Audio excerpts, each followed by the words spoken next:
everybody, welcome back to Off the Wall. I'm Mike. I'm Sol. And I'm Bogz. And today we're reacting to a trailer for a movie called The Woman King, starring Viola Davis. This is one I didn't know anything about, so I'm going to go into this totally fresh. I don't know about you guys. Super fresh. Just know that it's Viola Davis, and I love her, so I'll probably love this. Yep. Also got John Boyega, Lashana Lynch, a whole bunch of people. Let's pop this puppy up here and see what we got. Let's do it. Don't do the thing. Don't do the thing. No, don't do it. When they do this. I hate these. God.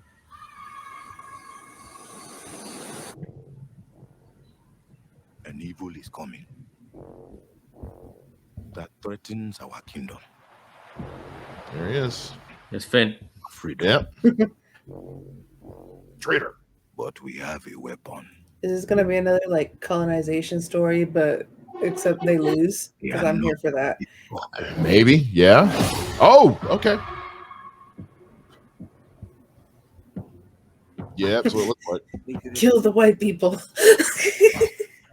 They will not stop into the whole of Africa. All things considered, that's fine. We must get back. It's like Black Panther, but for real, without the technology. Yeah. No, that's what it feels like. Yeah.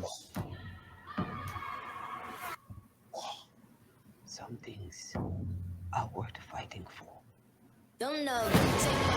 So they mother and son, or Probably, I would guess. You are called to join the King's Guard. No kingdom in all of Africa. It's like the. she might be the leader of the King's Guard. Yeah. Maybe. It's like the real life Mormolage. It might be like in that case of her, like she's the regent because like her son's too young to be king. Could be. I offer you a choice. Fight or we die.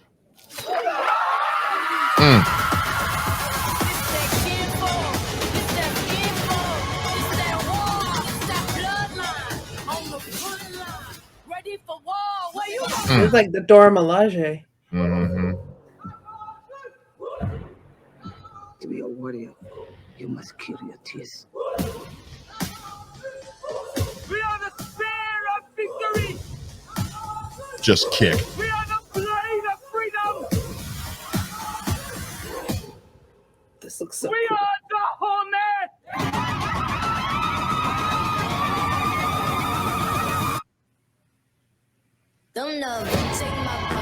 Mm-hmm. This looks so cool. September 16th. This is giving me like Black Panther meets Last Samurai vibes.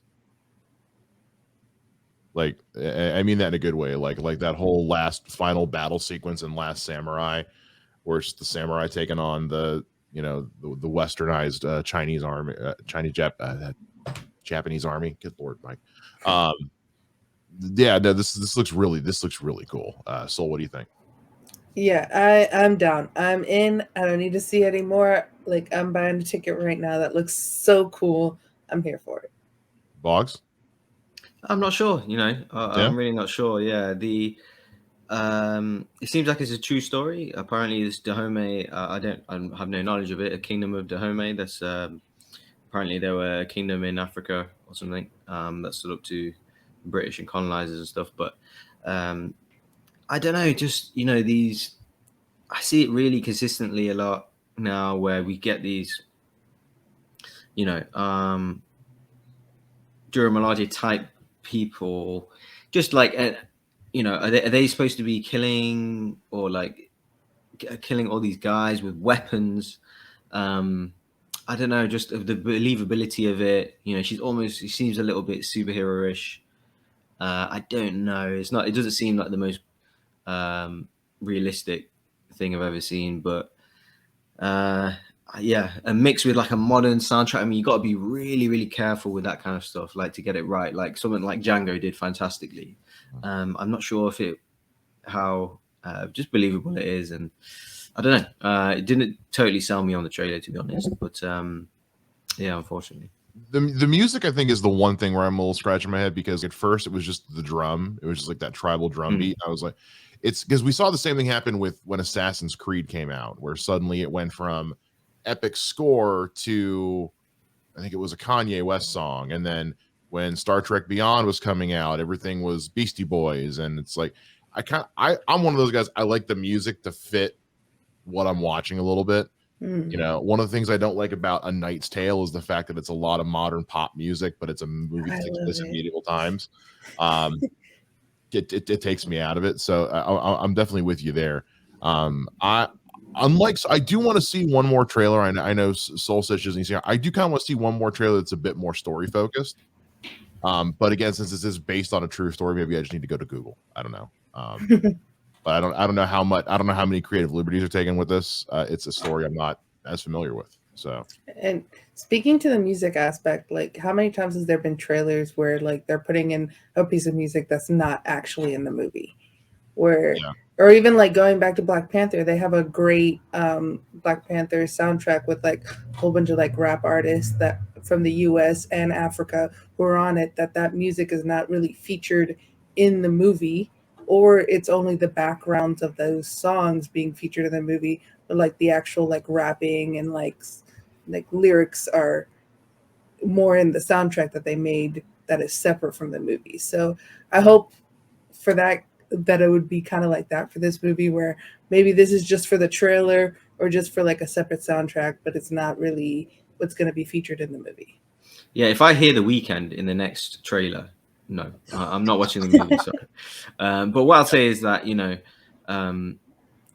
Mike, what you said there about creative, you know, liberties that they've took, or maybe have taken, you know, if it was an actual realistic portrayal of, you know, an African tribe at the time surviving, whatever, then yeah. But this looks a little too like borderline superhero-ish for me.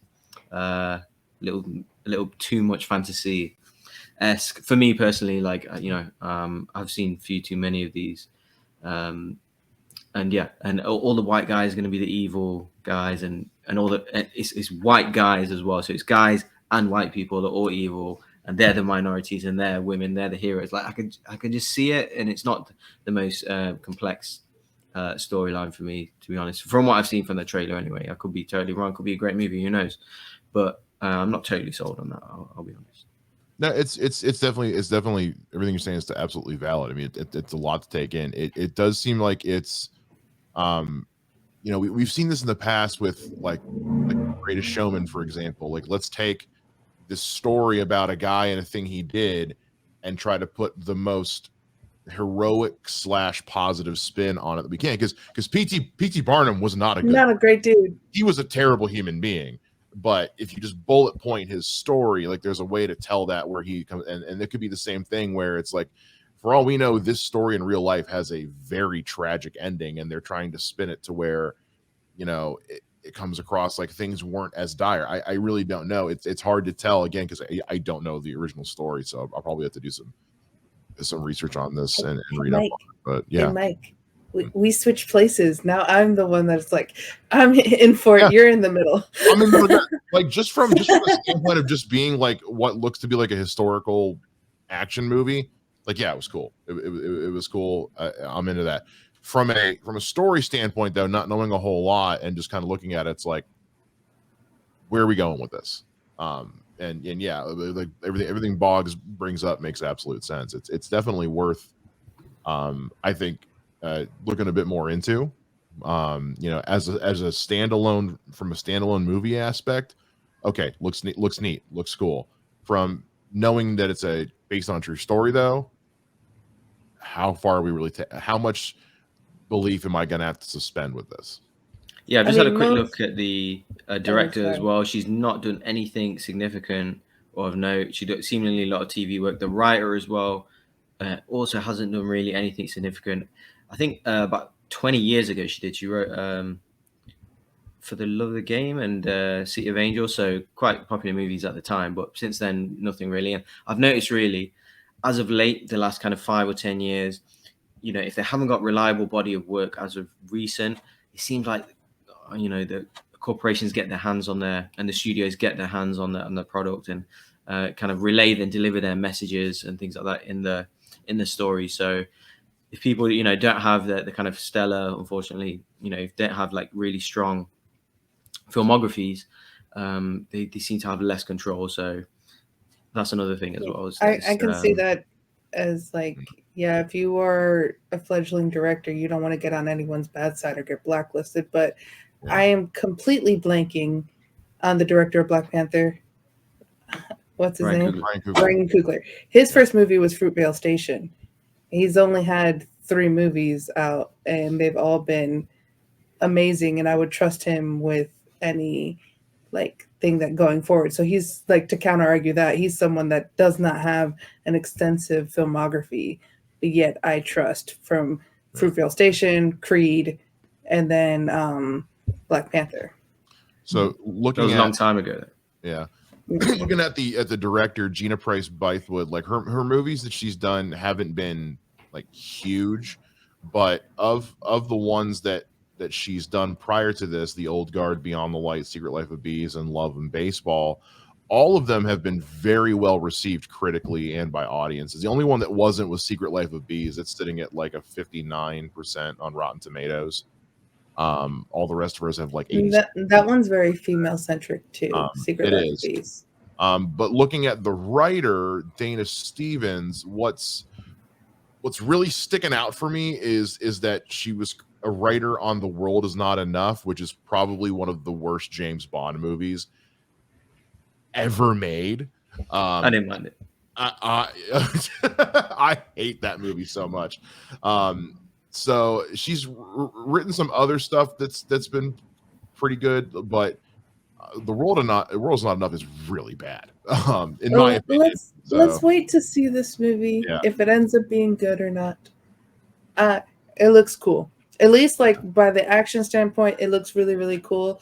I could completely change my tune and watch it and be like, wow, that was a crap film. Yeah. Or maybe you guys change your tune and you think, oh, that was a great film. Well, we won't know till it comes up. It does, but it does seem like it's trying to capitalize on the idea of the Dora Milaje from. Definitely. But considering this is a true story, it could very well be the Dora Milaje were based on off of them in real life. We'll see. I'm gonna watch it because now I'm at least curious to see what this movie's at least about. But you know, let us know what you guys think. Or is this one that you're looking forward to? Is this one that, you know, where are you sitting on the spectrum of this movie? Are you like Bogz? Are you yay like Soul? Are you like me in the middle? Let us know down in the comments or on Twitter. All our Twitter stuff's in the description. You can like this video and subscribe to our channel and check out everything else we have going on here. And we'll see you guys next time on Off the Wall.